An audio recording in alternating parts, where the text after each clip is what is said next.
Hey, work-life balance and job satisfaction are important to most employees, and a remote option could potentially help businesses and workers be more successful, but it depends on who you ask. Yeah, according to a national survey, Gen Z, or people in their early 20s, they prefer in-person and hands-on experience. Millennials, on the other hand, they want remote work where possible.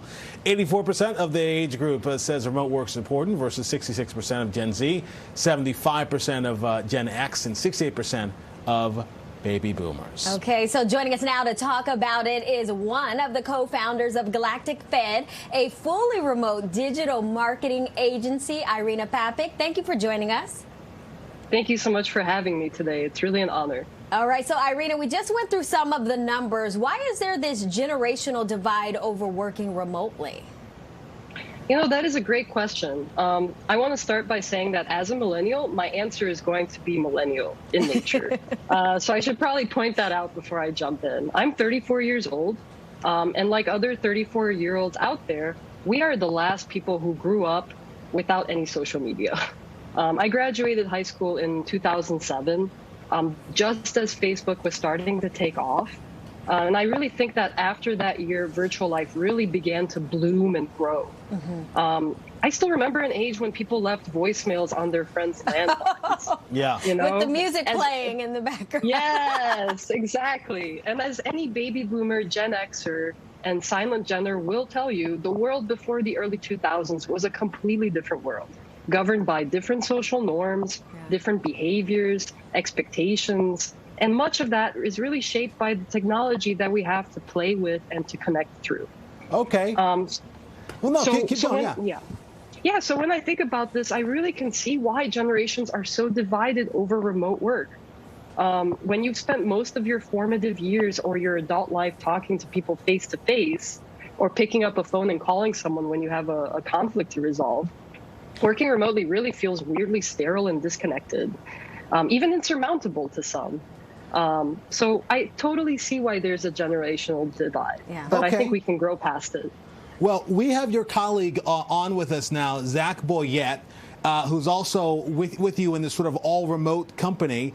And as you talk about that, we talk about sort of why some businesses don't like remote work. Look, we were trying to get Zach on. Zach, you weren't next to us. We couldn't just pull you into the meeting. Instead, you're away, and we got to get the connection. There's a problem with Zoom, or the problem with this. I mean, that's one of the problems that people deal with, and one of the reasons that some companies are like, look, we're done with this. Isn't it, Zach?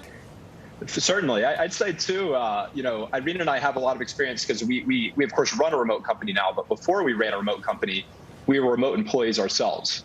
So when we first were working together, we were at a company called TopTal, which was a large technology company. And we saw the benefits for employees of being able to work at a different remote place, in a different remote setup. So right now, Irina and I, you know, we're about 5 years into the business that we started together, and we've really seen, both now from an employee perspective and from an employer perspective, having a relatively large team, the ways that this can help people out and really, you know, build more of a community when you have a remote environment from an employee perspective.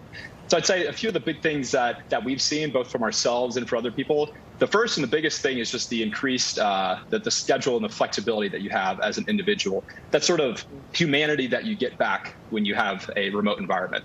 So at Galactic Fed, if employees want to, say, pick up their kids in the middle of the day, if they want to do workout class, if they want to skip down for a Broadway show and book off a few hours for that, we're completely okay with people doing that, provided they continue to get the work done that they need to do. And being in a sort of asynchronous environment where it doesn't matter when or what time you're working makes a really big difference in employees' lives and allows them to set up the schedule that they want.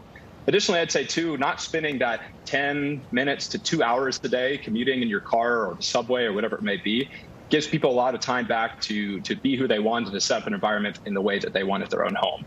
So we've seen lots of benefits, you know, from those perspectives from remote work. Okay, let's talk about the other end, Irina. What could be preventing some employers from allowing, you know, their employees to work remotely? Well, to start, definitely that generational divide that I mentioned previously. I think that's a big stepping stone that we all need to cross as a society. I also think there's overall a hard time we as business leaders have in relinquishing control and trusting other people. You know, whether it's on small amounts or big amounts, that's always a thing. I think as company leaders, there will inevitably be a time in your growth where you need to learn to give up control and trust your people. Maybe early on you were the founder and you wore all of their hats, and now they each wear one of those hats. This is a really natural part of growing a company, whether it's remote or not. But it's certainly, I think, preventing employers from being a little more open to remote work. I think another major thing are just the various programmed ideas we have in us that we carry over from the time when all work was done in an office. All of us have that in some level in us. And finally, I think there's the fear that employees don't have the social and emotional skills to thrive in the remote environment. I think that's a legitimate fear, that fear could manifest in the form of micromanagement in other ways. And I think that comes with any new technology. We felt it when the phone came out. We felt it when floppy disks came out. We felt it when social media came out. Now we're feeling it again with remote work becoming a thing.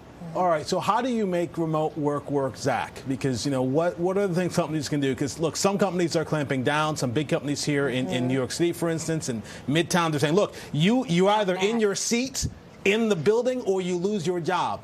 How can companies make it work? Because some are saying it doesn't work. Yeah. So I'd say the first way for companies to make it work is to convince them that it works for them. And for that, what it comes down to a lot of times is money, making sure that they can actually afford this and that this is actually a productive thing that makes the office work better.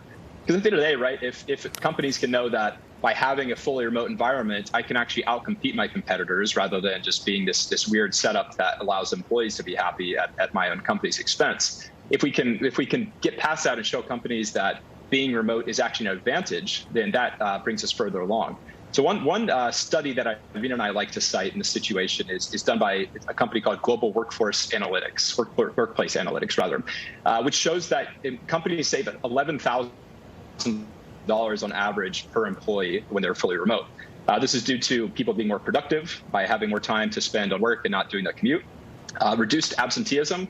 Again, if people want to bring their kids to work, or to bring their kids to school or do other activities throughout the day, they don't need to take time off from their work per se to do that because they're still at the office. They can do that around the clock.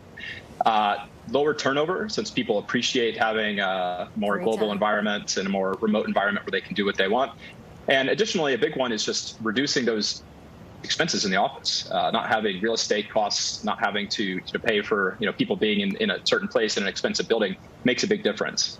All right. I'd say another thing too, finally, to wrap it is just being able to hire people from all around the world has made a big difference for Irina and myself at Galactic Fed. If we want to hire the best salesperson at a given moment, they could be maybe not in the United States. We're able to hire that person wherever they are quite quickly. I didn't even think about that perspective. Yes. All right. Zach and Irina, thank you so much for joining us today. It's a conversation, the one that so many companies are having right now. We appreciate your insights, guys. We appreciate you so much. Absolutely. Thank you for having us. All right. Well, still ahead.